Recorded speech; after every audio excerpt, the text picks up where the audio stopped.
You wake up on an ordinary Tuesday. Your bank account shows $1 million more than it did last night. There's no lottery ticket. No inheritance letter. No explanation at all. Just the number, sitting there, real. You check it 3 times. You call the bank. The representative confirms it. The money is yours, verified, legal, untouchable by anyone but you. For the first 10 minutes, you don't move. You just stare at the screen. Roughly 8% of adults worldwide hold over $1 million in net worth, but almost none of them got there overnight. You just skipped every step they took. No business built over a decade. No stock options vesting after years at a startup. You went from average to top 8% in a single night, and your brain has no framework for that. The first week is chaos disguised as calm. You don't quit your job yet. Something tells you to wait. You pay off your credit card, $4,200 you'd been carrying for 2 years. The relief is instant and almost embarrassing. You tell exactly one person.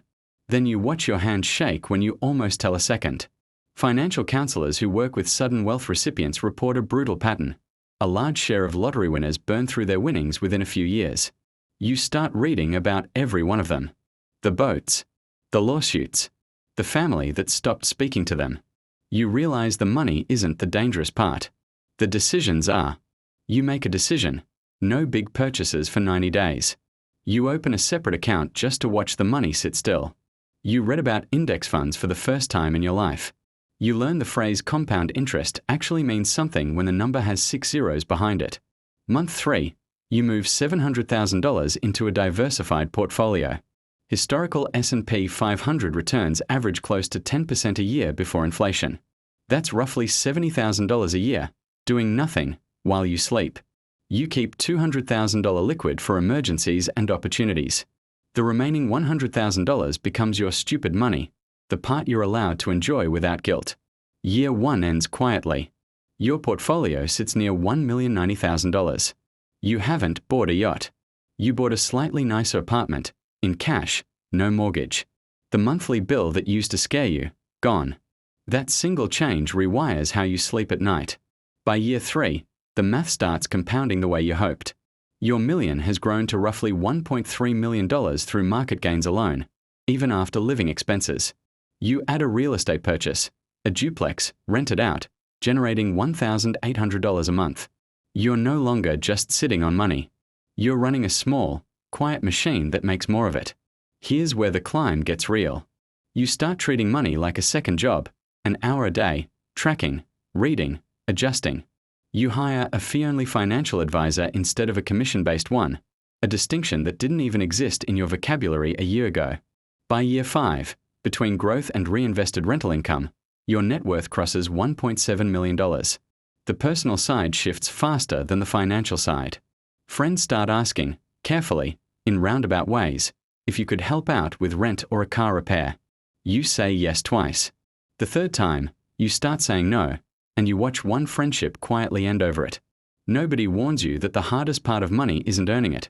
It's learning who actually liked you before it existed. Dating changes in ways you didn't expect. You stop mentioning the money on early dates, then you start noticing who asks questions that feel less like curiosity and more like research. One relationship ends specifically over this. The person admits, eventually, that the money changed how they saw the relationship's future. You start trusting slower. It's not paranoia, it's pattern recognition. Family dynamics shift too. A sibling asks for a loan, no interest, no timeline. You give it once, in writing, with terms, because you've learned that family rate usually means never repaid. Your parents, who spent 30 years worrying about retirement, suddenly stop bringing it up around you. You realize, quietly, that you've become the family safety net, whether you asked for that role or not. Around year 7, the lifestyle catches up to the balance sheet. You can afford a $40,000 vacation without flinching, and you take exactly one, because you've learned that experiences age better than possessions. You upgrade your car, but you buy it used and pay cash, a habit the old version of you would have called strange, and the new version of you calls obvious. The number that matters most isn't your net worth, it's your FIRE number, the amount that lets you live off 4% withdrawals a year forever. At $1.7 million, that's about $68,000 a year, indefinitely, without ever touching the principal. You're not rich enough to never think about money. You're rich enough to never think about an emergency. By year 10, your portfolio, real estate, and savings combined to roughly $2.4 million. You finally quit the job, not in a dramatic scene, just a quiet 2-week notice and a goodbye email. Your old coworkers assume you got a better offer somewhere else. You let them think that. Your daily life now looks almost suspiciously ordinary. You wake up without an alarm. You manage your properties for about 2 hours a day. You read, you walk, you take calls from your advisor twice a quarter. The version of rich you imagined as a kid, private jets, mansions, never arrived, and somewhere along the way you stopped wanting it to. At the 10-year mark, you sit down and do the math one more time, the way you did on day one. The number has more than doubled. But the bigger change isn't on the screen. It's in what you no longer worry about. Rent, medical bills, a bad month at work. Those fears, the ones that used to run quietly under everything, are simply gone. The final insight is the one nobody tells you at the start. The $1 million never changed who you were. It just removed the excuse to find out.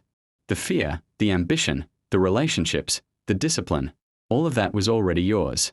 The money just gave it room to show up.